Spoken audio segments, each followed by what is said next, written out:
Friends, सब कैसे हैं आप? We are back again for new video.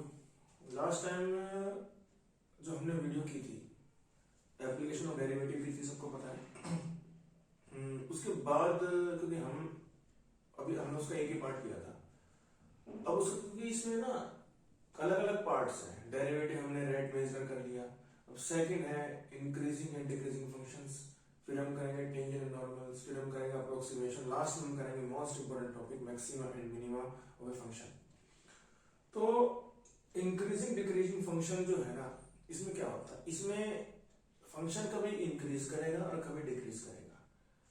ठीक है, डिफरेंट डिफरेंट फंक्शंस होंगे, हमें निकालना पड़ेगा किस पर्टिकुलर इंटरवल पे फंक्शन डिक्रीजिंग और किस इंटरवल फंक्शन इंक्रीजिंग है। ओके, तो उसके लिए जैसे अब एग्जांपल में लिखता हूं, fx equal to x square है, कोई भी फंक्शन है। ठीक है, अगर हमें इसको ग्राफ बनाना हो तो अगर हम इसका ग्राफ बनाएंगे, सबको पता है इसका ग्राफ कैसा होगा, एक पैराबोला शेप। ऐसा क्यों? अब सबने पढ़ा होगा Y square equal to 4x, एक पैराबोला होता है ये, एक होता है x square equal to 4ay। ये पैराबोला कब हो, हमें वाई एक्स और वाई दो फंक्शन है, मैं इसमें y की कोई वैल्यू पुट कर लूं, x हमेशा पॉजिटिव रहेगा। x पॉजिटिव कहां होता है, राइट हैंड साइड पर। एक है ग्राफ ये, मैं यहां पर x की कोई वैल्यू पुट कर लूं, नेगेटिव या पॉजिटिव, मेरे पास y हमेशा पॉजिटिव रहेगा। पॉजिटिव मेरे पास y कहां होता है, अपवर्ड। दैट्स व्हाई ये जो फंक्शन है इसका ग्राफ इसके जैसा है, यानी कि ये भी पैराबोला है और इसका ग्राफ भी ऐसा ही बनेगा। ओके फ्रेंड्स, आप इसमें कुछ भी वैल्यू रख के देख लीजिए, बट एक मेरे पास ग्राफ होता है, अगर मैं y square equal to minus का 4x कर दूं, इसमें मैं y की वैल्यू कुछ भी रख दूं, but x always be negative, इसका ग्राफ कैसे बनेगा, इसका ग्राफ बनेगा इस तरह से। ओके, x नेगेटिव कहां होता है, ओरिजिन के लेफ्ट हैंड साइड पर और पॉजिटिव राइट साइड। अब इसी तरह अगर मैं यहां पे नेगेटिव लगा दूं, x कुछ भी रख लूं, y तो नेगेटिव ही होना है, इसका ग्राफ कैसा आएगा, डाउनवर्ड, ओरिजिन से नीचे की तरफ। ओके, तो ये तो था ग्राफ, बट हमें फंक्शंस अगर पढ़ने तो हम फंक्शंस को किस तरह इलैबोरेट करेंगे, इंक्रीजिंग और डिक्रीजिंग। तो सबसे इंपॉर्टेंट चीज होती है उसका ग्राफ। ठीक है, जब हम किसी का भी ग्राफ पढ़ते हैं तो हमें ग्राफ के बारे में अच्छे से पता होना चाहिए किस फंक्शन का कौन सा ग्राफ यहां पर बनने वाला है। जैसे सबसे पहले हम पढ़ते हैं इंक्रीजिंग फंक्शन। इंक्रीजिंग फंक्शन अगर कोई है और उसका अगर हमें ग्राफ बनाना है तो उसका ग्राफ इस तरह से जाएगा। ये तो था, सॉरी, एक इंक्रीजिंग है, एक स्ट्रिक्टली इंक्रीजिंग है। तो पहले हम आपको दोनों बताता हूं, उसको हम पढ़ेंगे क्वेश्चन कैसे करेंगे।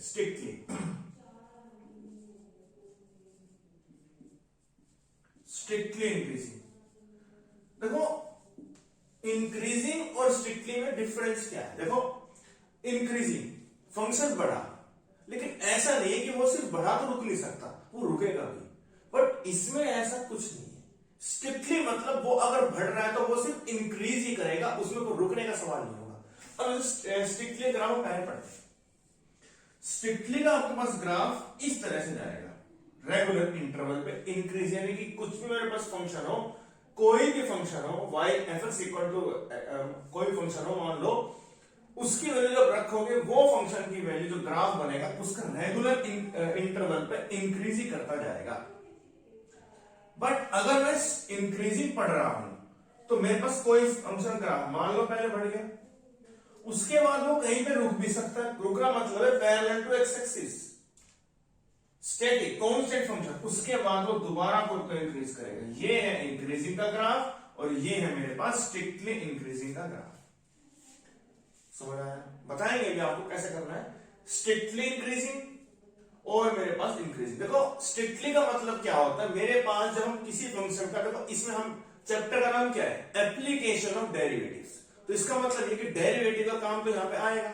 अगर हमने किसी का डेरिवेटिव किया और वो 0 से ज्यादा आया, that is called strictly increasing.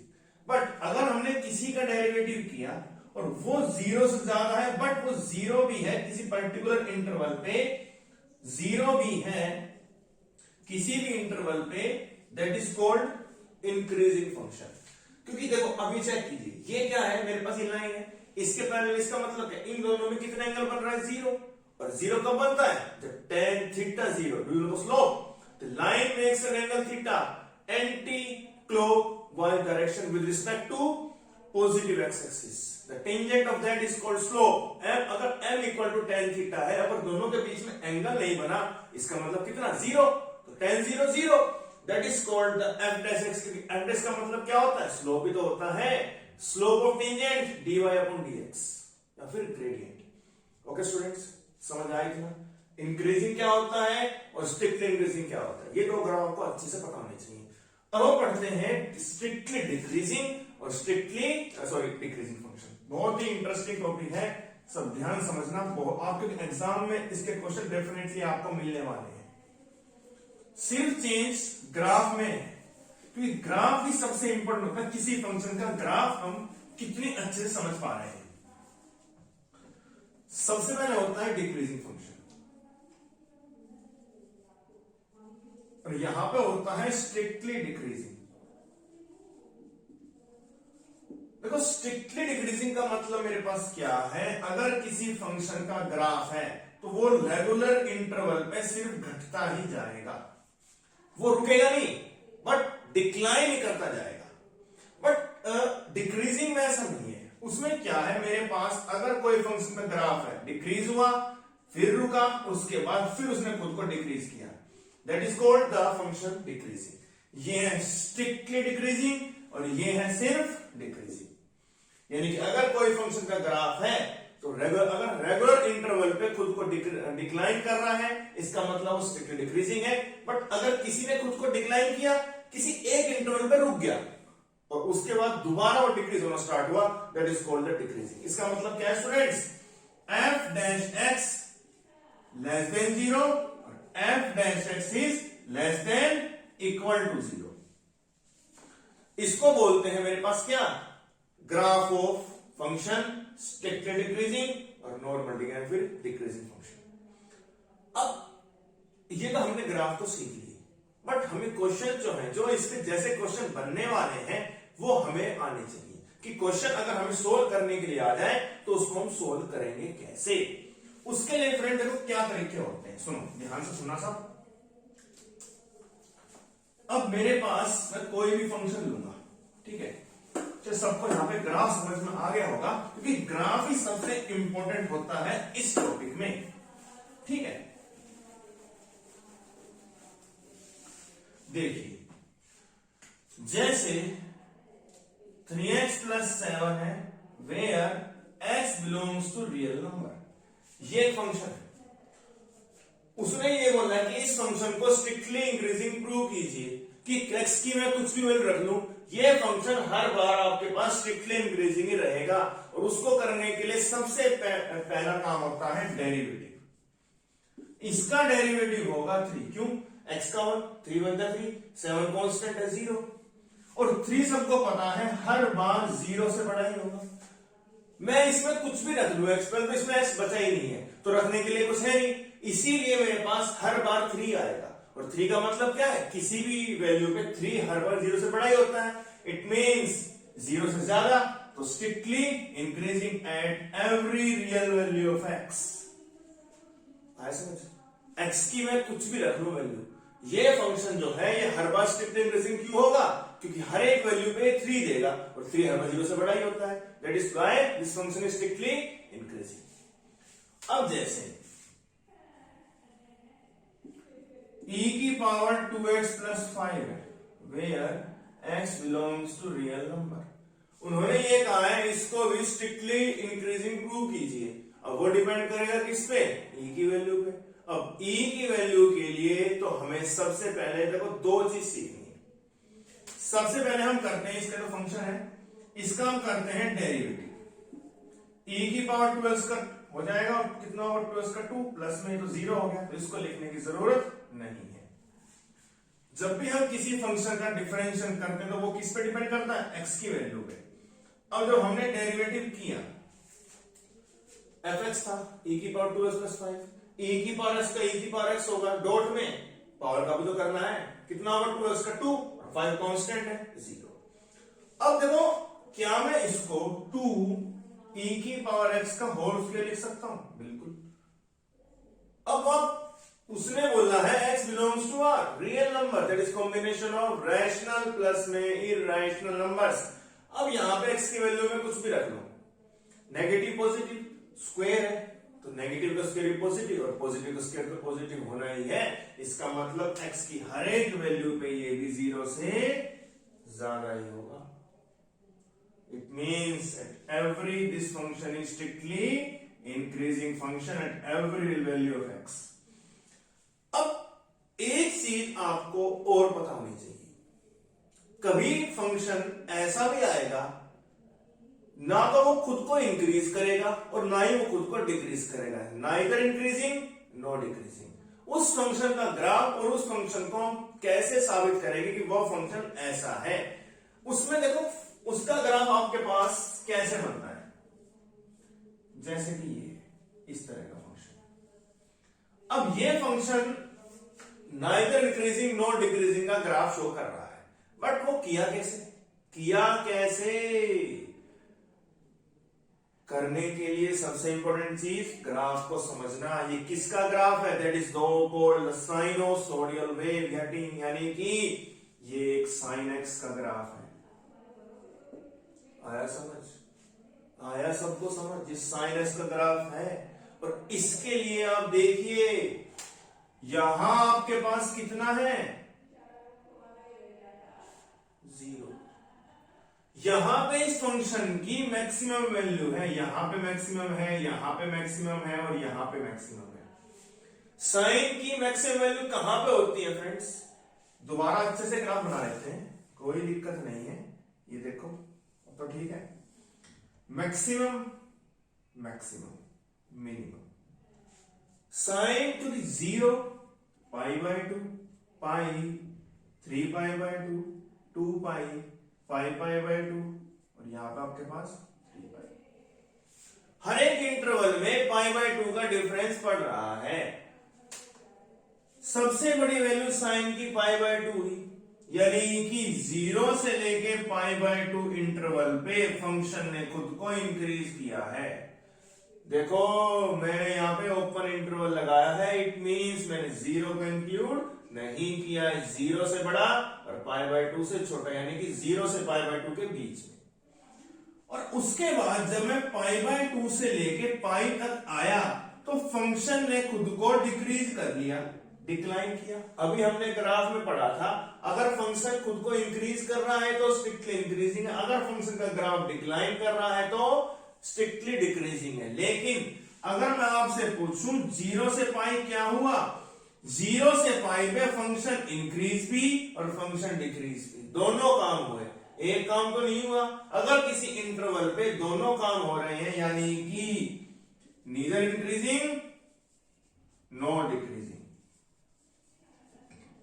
यही आपको सबसे इंपॉर्टेंट चीज होती है कि ये ग्राफ को निकालने के लिए क्या चीज पता होनी चाहिए। साइन एक्स का ग्राफ जो है वो एक पर्टिकुलर इंटरवल पे ऐसा आएगा, ना ही का फंक्शन सिर्फ बढ़ रहा है ना ही फंक्शन सिर्फ घट रहा है, दोनों काम हो रहे हैं। दोनों काम हो गए, ना वो बढ़ेगा ना वो घटेगा, neither increasing and nor decreasing. समझ आया सबको? गुड। अब ये तो सिंपल मैंने क्वेश्चन लिया। अगर मैं इंटरवल के क्वेश्चन लूं कि इंटरवल में हमें किस तरह फंक्शन इंक्रीजिंग और डिक्रीजिंग बताना है, उसके लिए देखो हम दोस्तों कैसे करते हैं। सुनना सब मेरी बात ध्यान से।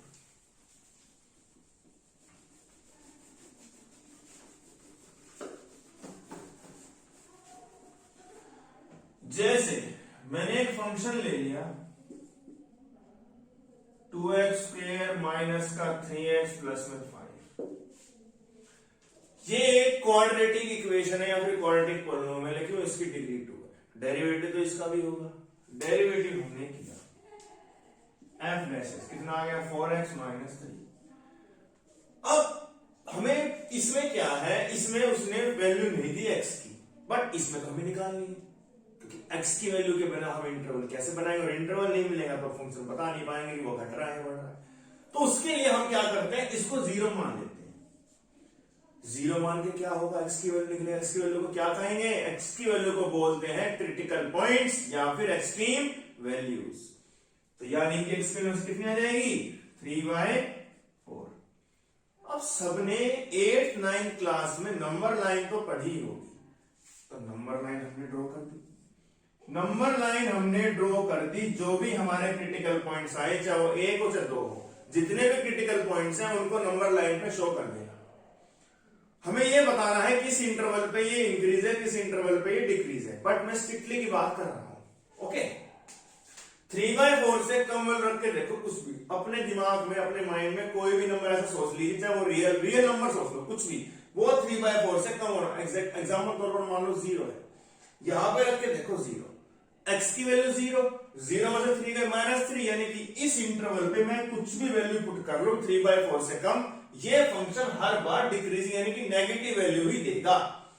अब 3/4 से आप कोई भी बड़ी वैल्यू सोच लीजिए अपने माइंड में, कुछ भी रख लो, पॉइंट में, फ्रैक्शन में, एनीथिंग। मान लो 2 रख लो, 2 4 8 + 3 = 5, कुछ भी रख लो, वैल्यू हर बार पॉजिटिव ही रहेगी। यानी कि 3/4 से कम चला तो नेगेटिव वैल्यू, जब इससे हम ज्यादा गए तो वैल्यू पॉजिटिव रहे। यानी कि इस तरफ जो आपके पास बढ़ता है सारे नंबर नेगेटिव आएंगे, यानी कि नेगेटिव इंफिनिटी। बट जब इस तरफ जाएंगे तो पॉजिटिव इंफिनिटी, यानी कि इंटरवल क्या बना, -∞ से लेके 3/4 तक आपके पास फंक्शन क्या रहेगा, स्ट्रिक्टली डिक्रीजिंग रहेगा। Negative sign shows the function strictly decreasing. But अगर मैं 3/4 से लेके इनफिनिटी तक जाऊंगा तो फंक्शन मेरे पास हर बार वैल्यू पॉजिटिव देगा, that is called strictly increasing. But अगर मैं 3/4 पे इस तरह का इंटरवल लगा देता क्लोज्ड, इसका मतलब इनफिनिटी पे तो क्लोज इंटरवल लगता नहीं है, बट नंबर पे लग सकता है। अब ये स्ट्रिक्टली नहीं हुआ, अब ये सिर्फ डिक्रीजिंग हुआ। क्यों, क्योंकि इसमें इस क्रिटिकल पॉइंट पे मेरा ये फंक्शन 0 हो जाएगा, यानी कि ये जो मेरे पास फंक्शन हुआ ये डिक्रीजिंग का हुआ। और अगर मैं 3/4 से यहां तक गया इनफाइनाइट तक और इंटरवल क्लोज लगाया, दैट इज कॉल्ड इंक्रीजिंग। क्योंकि 3/4 पे ये फंक्शन भी 0 हो जाएगा। 0 का मतलब है ग्राफ इंक्रीज तो किया बट एक पॉइंट पे वो रुका भी, उसके बाद इंक्रीज किया, यानी कि strictly increasing graph regular interval पे इंक्रीज करता जाएगा, और डिक्रीजिंग स्ट्रिक्टली हो तो रेगुलर इंटरवल ग्राफ आपस में खुद को डिक्लाइन करता जाएगा।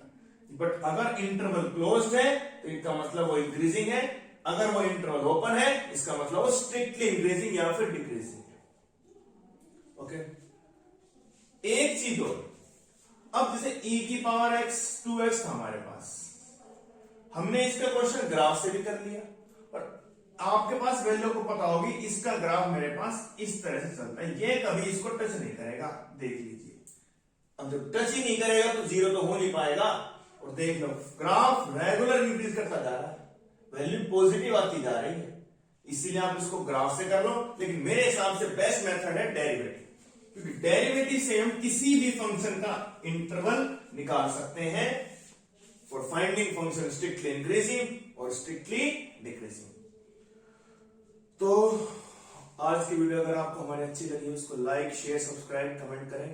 और किसी को कोई भी क्वेश्चन में डाउट है, प्रीवियस क्वेश्चन, तो आप मुझसे शेयर कीजिए कमेंट बॉक्स में कमेंट करके, और वीडियो को शेयर करना, सब्सक्राइब करना, और अपना सपोर्ट जो आपने बनाया फ्रेंड्स, अपना सपोर्ट इस तरह से बनाए रखना। Thank you so much.